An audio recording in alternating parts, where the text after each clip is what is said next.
Hey, what's up? We rolling. Ask Jay, episode 15. Out and about, obviously. And I want to start this by saying thank you to, I believe the queen's name is Kimberly, from YouTube.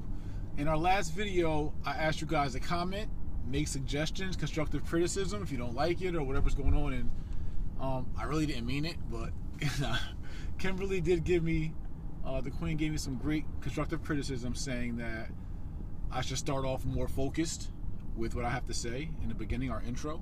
And I agree. My last episode, I was just doing so much, and I knew what I wanted to say, but then I was preparing to actually shoot it and getting the camera right and the light right and building. I had the part. It was just in the pre-production phase of it. I lost my whole intro, and then he started, and I was like, So I do want to be more concise in my intro. So I agree. Thank you, Queen.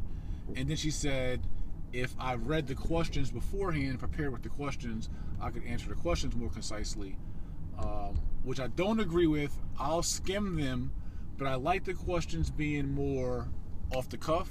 I don't want to prepare for them. I don't want to be scripted. I want you guys to get...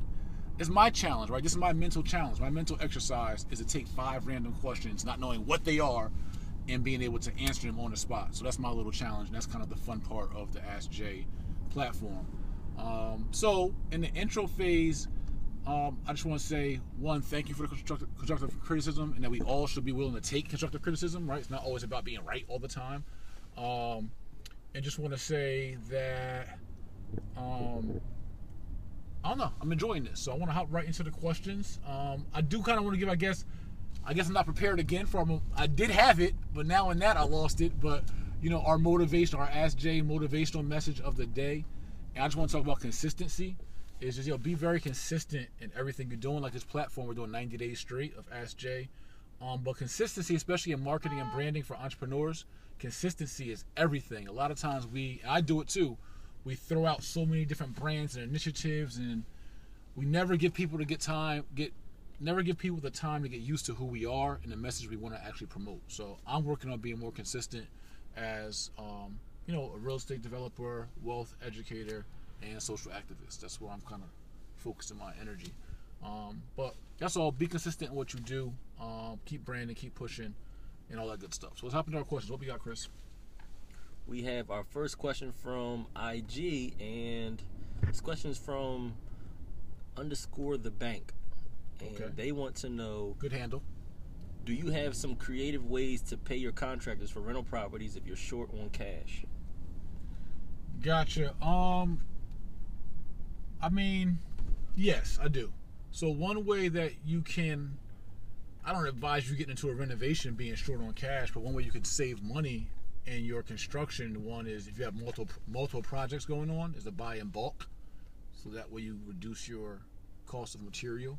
Another way to pay your contractors is pay them daily. Have a flat rate for the day as opposed to hourly. So you get paid $80 for the day or $100 for the day, or if you're painting or if you're doing carpentry work, whatever it is. So that's another way that we do, is we have daily payments for people. That's really it. I think the best way is to pay daily and have a project manager manage the project, and then they get a certain fee for managing the project. Like, that's probably your way to conserve costs as much as possible. But you should know your rehab costs before you get into it. That way you won't be short on dollars. So do it right. You won't have to worry about that. What's up? What we got next? Gotcha. Question 2 is from IG as well. And @LawyerDiva2016 wants to know the difference between hard money lenders and private money lenders. All right, well, a hard money lender, they're very synonymous. Where you can kind of distinguish a difference is that a hard money lender traditionally is set up to lend money on real estate. Like, that's their business model. That's what they do. A private lender, a lot of times, may not be necessarily into lending real estate. That's not their business, but they just have the capital to lend and will lend privately on the right transaction, on the right deal. Where a hard money lender more has a business model of lending money at high interest rates and high points and fees. So that's kind of how I would best explain it. But a hard money lender in itself is a private lender. They're not necessarily they're not a traditional banking institution, and usually aren't registered as such. What's next? So next question is from Facebook. Ashley Williams wants to know, why do you think being an entrepreneur is so glamorized? Seems like everyone wants to be a boss now. Great question, Ashley. I think that being an entrepreneur is so glamorized or publicized or promoted because people realize that there's no real value, there's no longevity in the rat race and in strictly being an employee and not having any aspirations of owning your own or understanding how to be in a driver's seat, literally.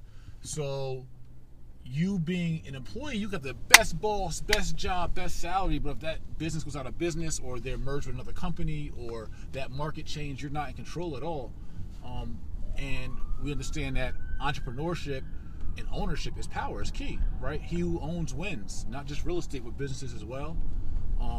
And when you own the business, when you're the boss, not only are you the boss, like you're gonna get the boss people around, but you are the owner and you own the asset. So it's important. Like our new motto for JM Rep is assets over everything. So that's what we're promoting, is you want to own the asset. So I think more people are catching up to the fact that also with the social media age, marketing is a lot cheaper than it used to be. Start with the virtual offices and the remote office age.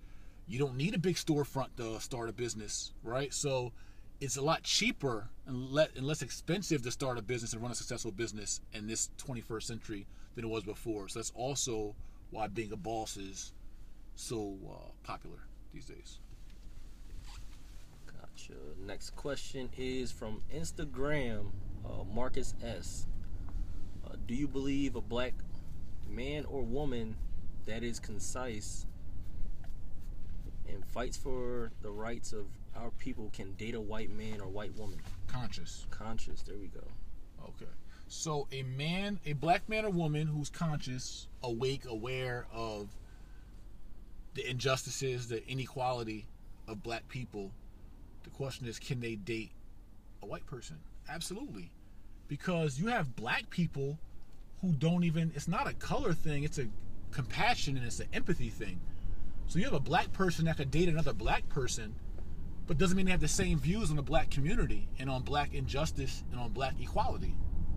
But whereas you can have a white friend or a white mate or any other color who empathizes the same with you for your people or understands that your people don't have the equality that they should have. So I've seen white people be more pro-black than a lot of black people. And I mean from a genuine standpoint. So yes, I absolutely do think that you can have a white mate but still be conscious about your particular culture, your lineage, your heritage, and the issues of your people. You just stand for that.